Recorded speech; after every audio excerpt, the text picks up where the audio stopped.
I'm Ina Fried with CNET, here with Steve Ballmer, the CEO of Microsoft, who just introduced Windows Phone. Steve, you've talked about how Windows Phone is a different kind of phone. What do you mean by that? Different kind of phone in the sense that we think we can help people get in and out and back to life quickly. It all begins with the start screen. You see the start screen really brings a set of activities and people and websites that are important to you right to the forefront of the user interface.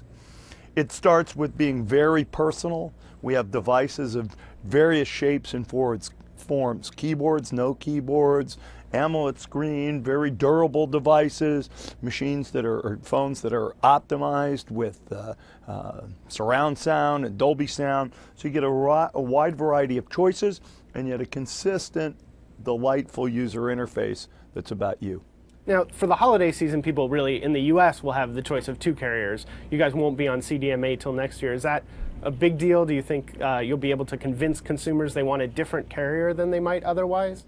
Well, I'm not sure that's sort of our challenge to take on. We're excited to be in partnership with AT&T as we launch today and T-Mobile for this Christmas, and we'll look forward to being on the other networks in the future. One of the things you guys did, even though there is a wide range of choice with these devices, there's actually less variety in terms of, you guys set a few parameters. The screen has to be between this and this. Do you guys feel there's an opportunity to have, it sounds like, more variety than Apple, but perhaps not as much variety and not as much fragmentation as in the Android world? I think you clearly have a lot more variety than Apple has. There's really one choice in the Apple world. Big screen, little screen, we got a lot of choices.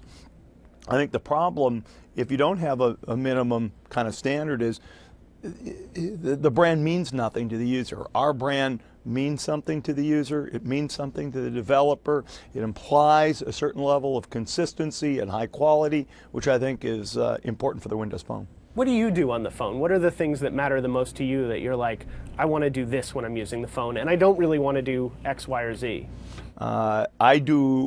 There's very little I won't do when I'm on my phone. I certainly do the typical email messaging. I make phone calls, not surprisingly, a lot of them, and I don't want those calls dropped. I actually kind of fairly active on Facebook. I'm kind of watching what's going on in that world.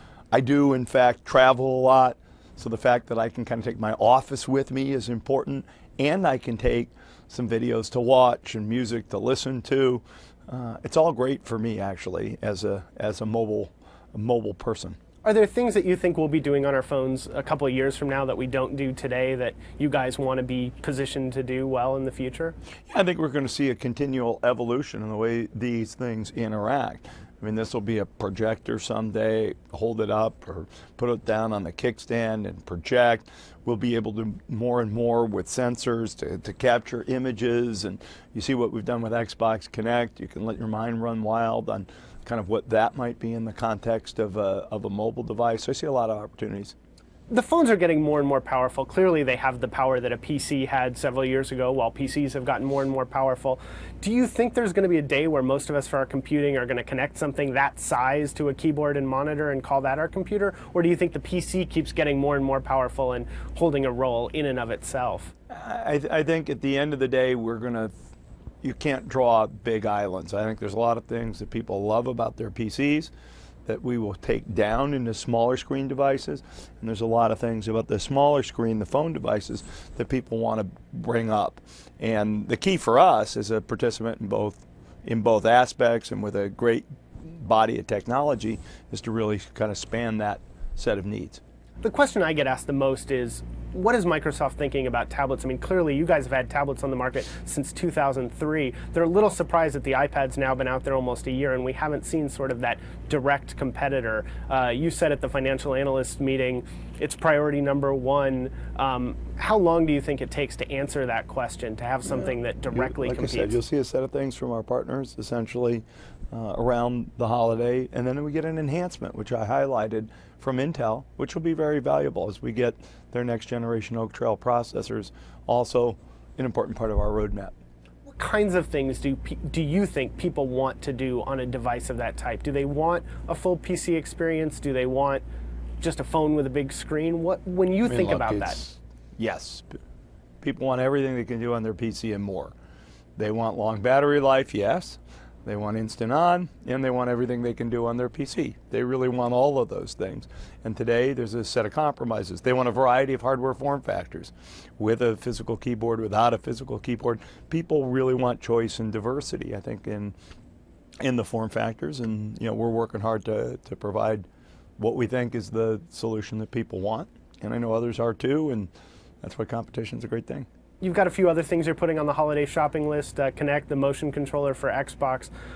Do you think this will really breathe new life into the Xbox, and do you think it'll attract more people to the Xbox that probably haven't considered a console in the past? I think the Xbox Kinect and the range of new games that come with it really does change the Xbox from just a video game console really into a TV entertainment center, and we'll see that be an important theme. We announced today with AT&T that they'd bring their TV service, so you can tune live TV and the like from your Xbox, their Uverse TV service. So a lot of great things coming this holiday with Xbox Kinect.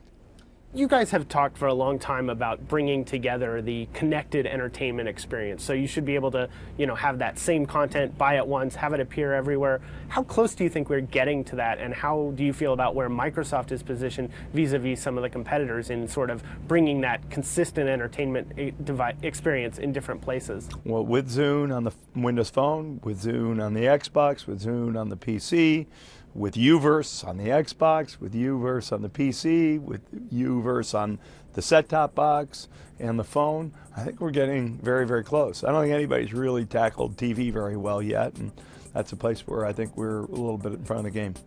Well, thanks a lot, Steve. I appreciate it. Thank you. For CNET, I'm Ina Fried. For your daily dose of tech news, check out CNET's Loaded. It's packed full of the latest tech news highlights that matter to you. Find out the latest gadgets or the coolest gizmos, all that and more Monday through Thursday at cnet.com/loaded.